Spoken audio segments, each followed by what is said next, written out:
दशरथ जी महाराज व्याकुल होकर बहुत प्रकार से विलाप कर रहे हैं। वह रात युग के समान बड़ी हो गई, बीतती ही नहीं। राजा को अंधे तपस्वी श्रवण कुमार के पिता के शाप की याद आ गई। उन्होंने सब कथा कौशल्या जी को कह सुनाई। उस इतिहास का वर्णन करते करते राजा व्याकुल हो गए और कहने लगे कि श्री राम के बिना जीने की आशा को धिक्कार है। मैं उस शरीर को रखकर क्या करूंगा जिसने मेरा प्रेम का प्रण नहीं निभाया। हाँ, रघुकुल को आनंद देने वाले मेरे प्राण प्यारे राम, तुम्हारे बिना जीते हुए मुझे बहुत दिन बीत गए। हाँ जानकी, हाँ लक्ष्मण, हाँ रघुवर, हाँ पिता के चित्त रूपी चातक के हित करने वाले मेघ। राम राम कहकर फिर राम कहकर, फिर राम राम कहकर और फिर राम कहकर राजा श्री राम के विरह में शरीर त्याग कर सूर्यलोक को सिधार गए। जीने और मरने का फल तो दशरथ जी ने ही पाया, जिनका निर्मल यश अनेकों ब्रह्मांडों में छा गया। जीते जी तो श्री रामचंद्र जी के चंद्रमा के समान मुख को देखा और श्री राम के विरह को निमित्त बनाकर अपना मरण सुधार लिया। सब रानियां शोक के मारे व्याकुल हो रही। वे राजा के रूप, शील, बल और तेज का बखान कर करके अनेकों प्रकार से विलाप कर रही है और बार बार धरती पर गिर पड़ती है। दास दासीगण व्याकुल होकर विलाप कर रहे और नगर निवासी घर घर रो रहे हैं। कहते हैं कि आज धर्म की सीमा, गुण और रूप के भंडार, सूर्यकुल के सूर्य अस्त हो गए। सब कैकई को गालियां देते हैं, जिसने संसार भर को बिना नेत्र का अंधा कर दिया। इस प्रकार विलाप करते रात बीत गई। प्रातःकाल सब बड़े बड़े ज्ञानी मुनि आए। तब वशिष्ठ मुनि ने समय के अनुकूल अनेक इतिहास कहकर अपने विज्ञान के प्रकाश से सबका शोक दूर किया। वशिष्ठ जी ने नाव में तेल भरवा कर राजा के शरीर को उसमें रखवा दिया। फिर दूतों को बुलवाकर उनसे ऐसा कहा, तुम लोग जल्दी दौड़कर भरत के पास जाओ। राजा की मृत्यु का समाचार कहीं किसी से न कहना। जाकर भरत से इतना ही कहना कि दोनों भाइयों को गुरुजी ने बुलवा भेजा है। जाकर भरत से इतना ही कहना कि दोनों भाइयों को गुरुजी ने बुलवा भेजा। मुनि की आज्ञा सुनकर धावन दूत दौड़े। वे अपने वेग से उत्तम घोड़ों को भी लजाते हुए चले। जब से अयोध्या में अनर्थ प्रारंभ हुआ, तब से भरत जी को अपशकुन होने लगी थी। वे रात को भयंकर स्वप्न देखते थे और जागने पर उन स्वप्नों के कारण करोड़ों अनेकों तरह की बुरी बुरी कल्पनाएं किया करते थे। अनिष्ट शांति के लिए वे प्रतिदिन ब्राह्मणों को भोज कराकर दान करते थे। अनेकों विधियों से रुद्राभिषेक करते थे। महादेव जी को हृदय में मनाकर उनसे माता पिता, कुटुंबी और भाइयों का कुशल क्षेम मांगते थे। भरत जी इस प्रकार मन में चिंता कर रहे थे कि दूत आ पहुंचे। गुरुजी की आज्ञा कानों से सुनते ही वे गणेश जी को मनाकर चल पड़े। हवा के समान वेग वाले घोड़ों को हाँकते हुए वे विकट नदी, पहाड़ तथा जंगलों को लांघते हुए चले। उनके हृदय में बड़ा सोच था, कुछ सुहाता न था। मन में ऐसा सोचते थे कि उड़कर पहुंच जाऊं। एक एक निमेष वर्ष के समान बीत रहा था। इस प्रकार भरत जी नगर के निकट पहुंचे। नगर में प्रवेश करते समय अपशकुन होने लगे। कौवे बुरी तरह बैठकर बुरी तरह से काव काव कर रहे थे।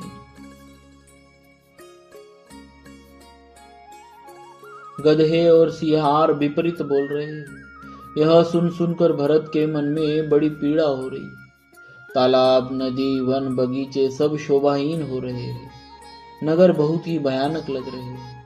श्री राम जी के वियोग रूपी बुरे रोग से सताए हुए पक्षी, पशु, घोड़े, हाथी ऐसे दुखी हो रहे हैं, देखे नहीं जाते। नगर के स्त्री पुरुष अत्यंत दुखी हो रहे हैं, मानो सब अपनी सारी संपत्ति हार बैठे। नगर के लोग मिलते हैं पर कुछ कहते नहीं। गौ से चुप से जो हार वंदना करके चले जाते हैं।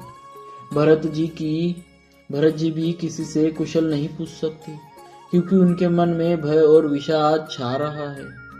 बाजार और रास्ते देखे नहीं जाते, मानो नगर में दसों दिशाओं में दावाग्नि लगी है। पुत्र को आते सुनकर सूर्यकुल रूपी कमल के लिए चांदनी रूपी कैकेयी बड़ी हर्षित हुई। वह आरती सजाकर आनंद में भरकर उठ दौड़ी और दरवाजे पर ही मिलकर भरत शत्रुघ्न को महल में ले आई। भरत ने सारे परिवार को दुखी देखा, मानो कमलों के वन को पाला मार गया हो। एक कैकेयी ही इस तरह हर्षित दिखती है, मानो भीलिनी जंगल में आग लगाकर आनंद में भर रही हो। पुत्र को सोचवश और मन मारे बहुत उदास देखकर वो पूछने लगी, हमारे नहर में कुशल तो है? भरत जी ने सब कुशल कहे सुनाई, फिर अपने कुल की कुशल क्षेम पूछी। भरत जी ने कहा, कहो पिताजी कहाँ है? मेरी सब माताएं कहाँ है? सीता जी और मेरे प्यारे भाई राम लक्ष्मण कहाँ है? पुत्र के स्नेहमय वचन सुनकर नेत्रों में कपट का जल भरकर पापिनी कैकेयी भरत के कानों में और मन में शूल के समान चुभने वाले वचन बोली, हे तात, मैंने सारी बात बना ली थी। बेचारी मंत्रा सहायक हुई, पर विधाता ने बीच में जरा सा काम बिगाड़ दिया। वह यह कि राजा देवलोक को पधार गए। भरत यह सुनते ही विषाद के मारे विवश बेहाल हो गए, मानो सिंह की गर्जना सुनकर हाथी सहम गया हो। वे तात तात हाँ तात पुकारते हुए अत्यंत व्याकुल होकर जमीन पर गिर पड़े और विलाप करने लगे कि हे तात, मैं आपको स्वर्ग के लिए चलते समय देख भी न सका। हाय, आप मुझे श्री राम जी को सौंप भी नहीं गए। फिर धीरज धरकर वे संभल कर उठे और बोले, माता, पिता के मरने का कारण तो बताओ। पुत्र का वचन सुनकर कैकेयी कहने लगी, मानो मर्मस्थान को पाँचकर चाकू से चीर कर उसमें जहर भर रही हो। कुटिल और कठोर कैकेयी ने अपनी सब करनी शुरू से आखिर तक बड़े प्रसन्न मन से सुना दी। श्री राम जी का वन जाना सुनकर भरत जी को पिता का मरण भूल गए।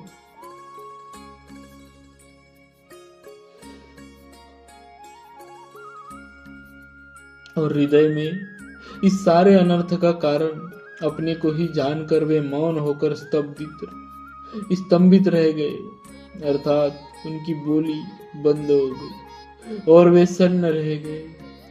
पुत्र को व्याकुल देखकर कैकेयी समझाने लगी,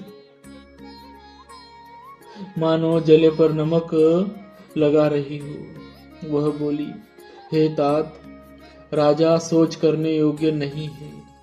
उन्होंने पुण्य और यश कमाकर उसका पर्याप्त भोग किया।